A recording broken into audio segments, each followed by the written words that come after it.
Hello friends, और आप just ये इमेजिन करो कि एक पेपर प्लेन उड़ा रहे हो और साथ ही कहीं दूर खुले समंदर के ऊपर से एक भारी भरकम पैसेंजर जेट हवा को चीरते हुए उड़ रही है। क्या लगता है आपको, क्या दोनों ही प्लेन्स पर नेचर के सारे फोर्सेस बिल्कुल ही सेम तरीके से एक्ट करेंगे?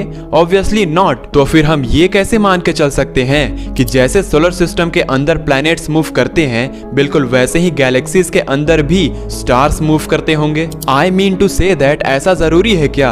अगर हमारे एक्सपेक्टेशन से कुछ अलग मूवमेंट उनके स्टार्स ने दिखाया, तो वहां पर एक अदृश्य सा डार्क मैटर है उन्हें अपने ग्रेविटी से जो इन्फ्लुएंस कर रहा है, हम ये मान लेंगे क्या?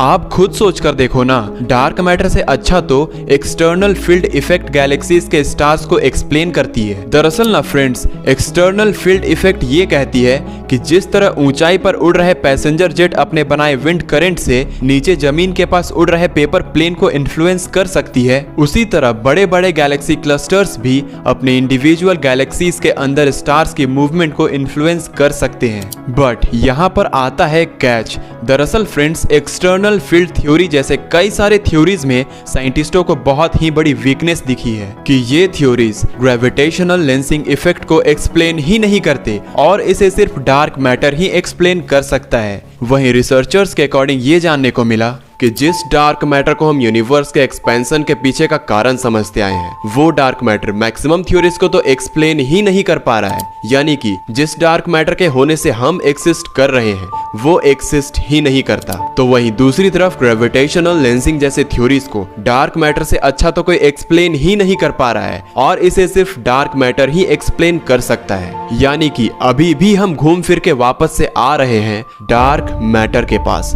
सो क्या सच में डार्क मैटर एक्सिस्ट करता है या नहीं?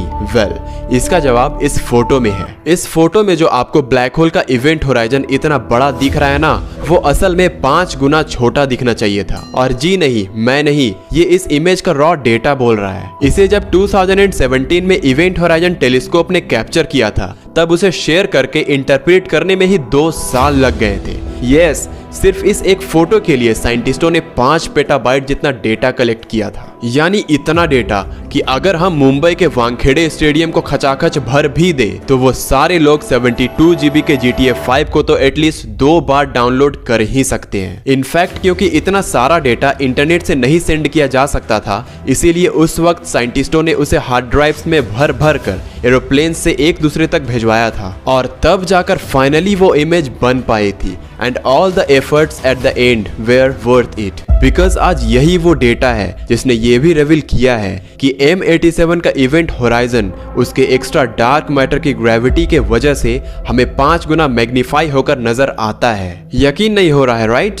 वेल, इसके पीछे की 2 रीजन सुन लो, फिर खुद डिसाइड करना। तो सबसे पहले इस चार्ट पर नजर डालो। इस चार्ट के अनुसार जिस तरह से M87 गैलेक्सी के अंदर उसके अनगिनत स्टार्स घूम रहे हैं, उस हिसाब से उसके सेंटर में मौजूद M87 सुपरमैसिव ब्लैक होल का मास इस बीच वाले लाइन पर या उसके आसपास कहीं होना चाहिए था। पर यहाँ जैसे कि आप देख सकते हो, उस मेन मास वाले लाइन से अच्छा खासा ऊपर है। इसका मतलब ये है कि उस लाइन और M87 के पॉइंट के बीच का डिफरेंस नापा जाए तो उस हिसाब से M87 में करीब 2 बिलियन सूरज जितना मास ज्यादा होगा। अब इस नंबर को हो सके तो किसी पेज पर लिख लो, क्योंकि उन्हीं साइंटिस्टों का अगला स्टेटमेंट आपके होश उड़ा देगा।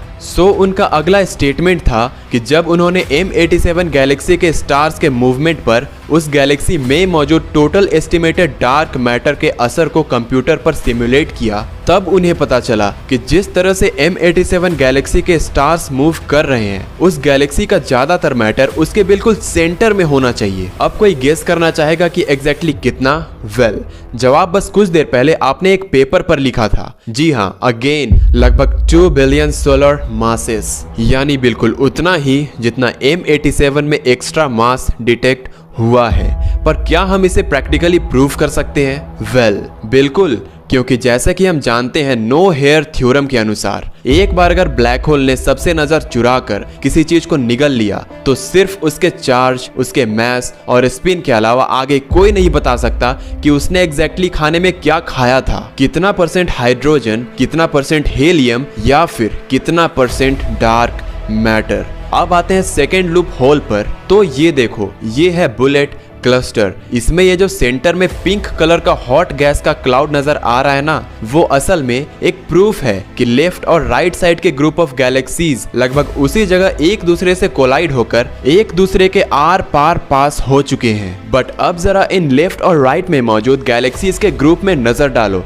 यहाँ पर आप देख सकते हो कि जगह जगह पर ग्रेविटेशनल लेंसिंग नजर आ रहा है, विच मीन्स कि ज्यादातर gravity influencing dark matter in Galaxy groups के बीच में मौजूद है और इस सेंटर के पिंक स्पॉट में नहीं। अब इसका क्या मतलब बनता है? ऑब्वियसली यही कि सिर्फ ऑर्डिनरी मैटर एक दूसरे से कोलाइड हो सकता है, मगर डार्क मैटर हमेशा कोलिजन फ्री होता है। यानी एक के लिए किसी ब्लैक होल के एक्रेसेंट डिस्क में घूमते एटम्स एक दूसरे से टकराकर अपनी काइनेटिक एनर्जी और मोमेंटम खो सकते हैं और ब्लैक होल के अंदर गिर सकते हैं। लेकिन चाहे कितना भी डार्क मैटर उस ब्लैक होल की तरफ बढ़े, अनलेस वो बिल्कुल किसी तीर के तरह सीधा उसके सेंटर की ओर नहीं बढ़ रहे, वो बिना अपने मोमेंटम खोए जिंदगी भर ब्लैक होल की एग्रेसेंट डिस्क में ही घूमते रहेंगे। यानी कि फ्रेंड्स, कहने का मतलब सिर्फ इतना है कि व्हाट इफ जो ब्लैक होल के अंदर डार्क मैटर की बात हम कर रहे हैं ना, वो असल में सिर्फ उसके एक्रेसेंट डिस्क में फंसा हो।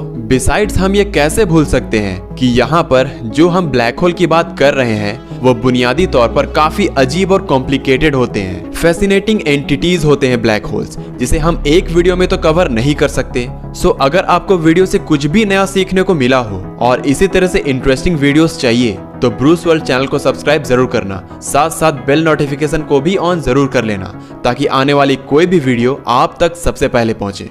Thank you.